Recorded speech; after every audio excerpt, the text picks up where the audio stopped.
This video serves the purpose of parents meeting the requirement for their fourth grade student to take their iPad home once teachers decide that it's time to do that.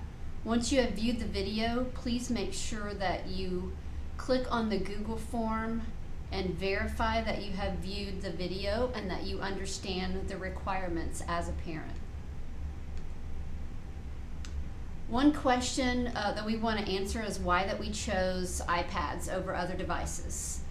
There are many reasons why we chose this device. One is that they are interactive and they're very intuitive for students in fourth grade to use. They've been using this device in grades K through 3, so they have a lot of experience already with them. iPads are also a device that allows us to go paperless, not paperless, as we recognize that there is still a need for paper in the elementary classroom. We are not replacing paper, but simply implementing a blended model where students learn in the traditional setting as well as digitally. They provide easy access to information through the Safari app. They are very durable, and the creative features that the iPad have and all of the available apps are appropriate for students at YES. We believe that technology and learning go hand in hand. The iPad provides a good way to meet individual learning needs. It also provides engagement through hands-on learning. It provides access and opens many doors that a traditional educational environment cannot open.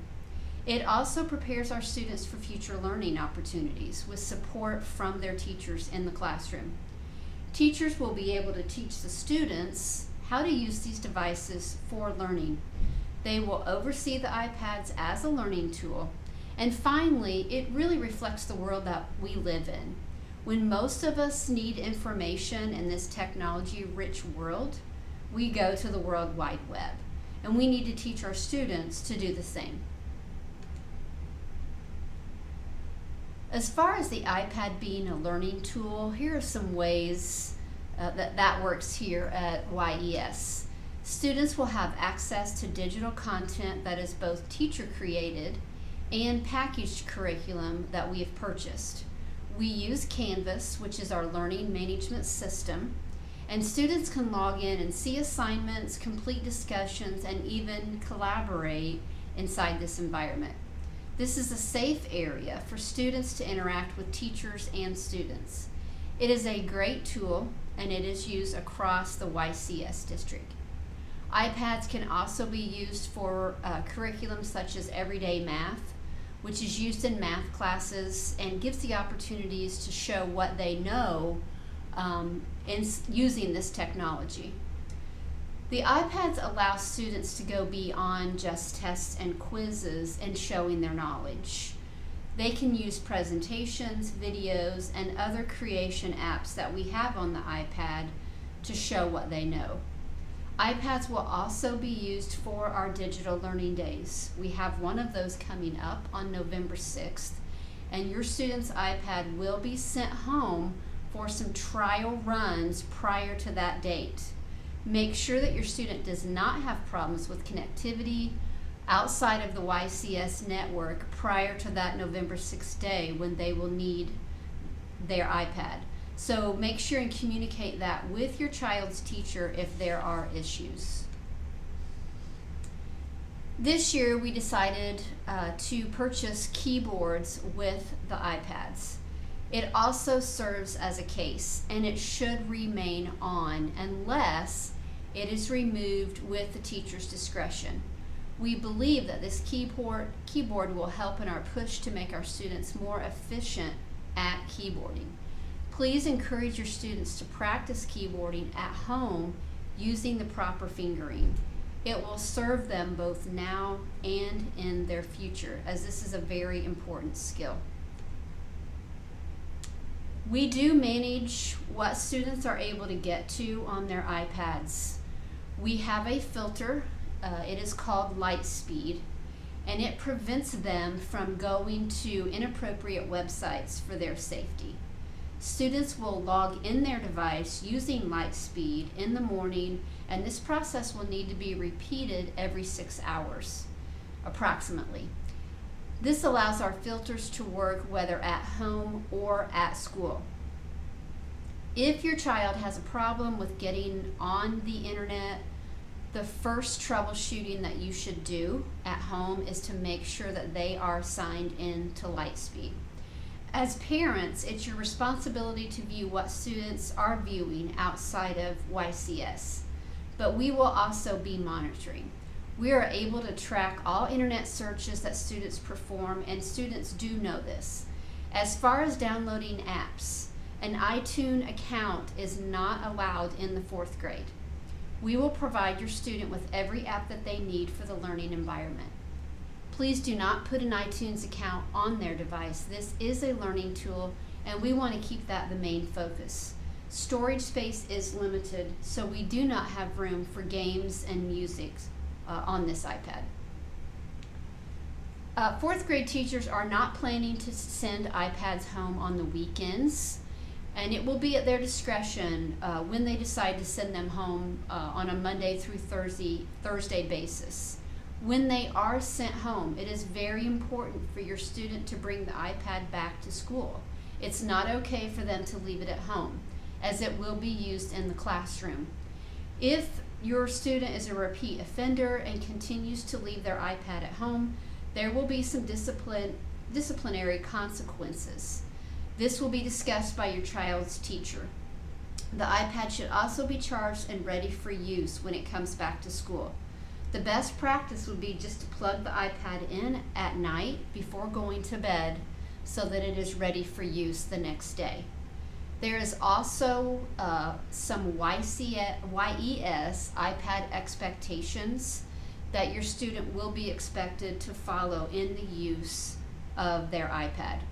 Also, please note that this iPad that they were issued this year will be the device that they use for the next 3, possibly 4 years. So taking care of this device is very important. When your student is transporting the iPads from home to school, from school to home, we really suggest that these iPads remain in backpacks. They should not be used on buses due to the risk of breakage. When iPads are carried, whether at school or at home, the keyboard case should remain on for protection. Please encourage your student to always carry their iPad securely with both hands to avoid breakage. We strongly suggest that you consider purchasing insurance for the device. You can contact the YES office for more details about that insurance. We do teach our students here about digital citizenship, which is very important.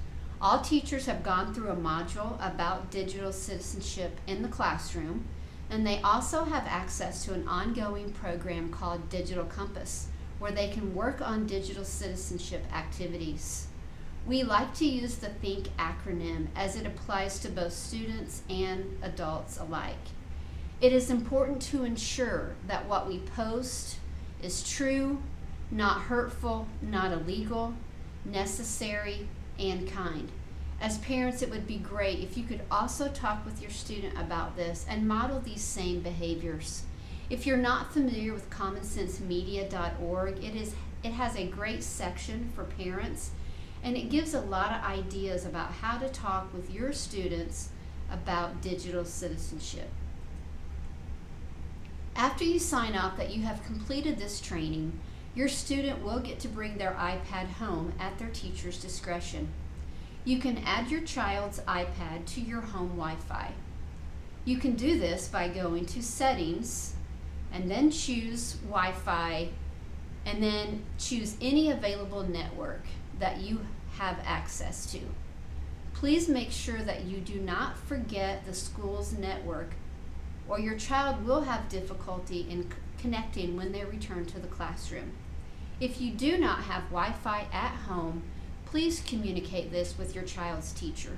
The teacher will advise the student on what they will be able to work on at home without being connected. As a reminder, you can be involved as a parent through PowerSchool. You should have already created a parent account where you can access your students' grades. And you may also want to access Canvas, our learning management system. In order to do so, you would need to log on as your student, either through the app on their iPad or on the internet address shown on the screen. Communication is always key when we're dealing with technology. We strongly suggest that you do create a Twitter account and you follow the school for the most recent updates. You can see some accounts here that you should follow, but most importantly, we suggest that you follow your child's teacher or their class account. Students can communicate through Canvas in a safe environment using the inbox feature. Students do have email accounts, but they only work internally. They can email out, but they cannot receive outside emails. It is important for us to control what emails students can receive for their own safety.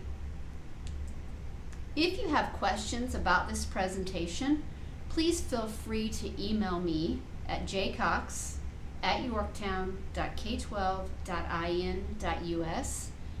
If you have specific questions, you might want to contact your child's teacher, and then make sure after viewing this video that you do sign off using the Google form link. Thank you.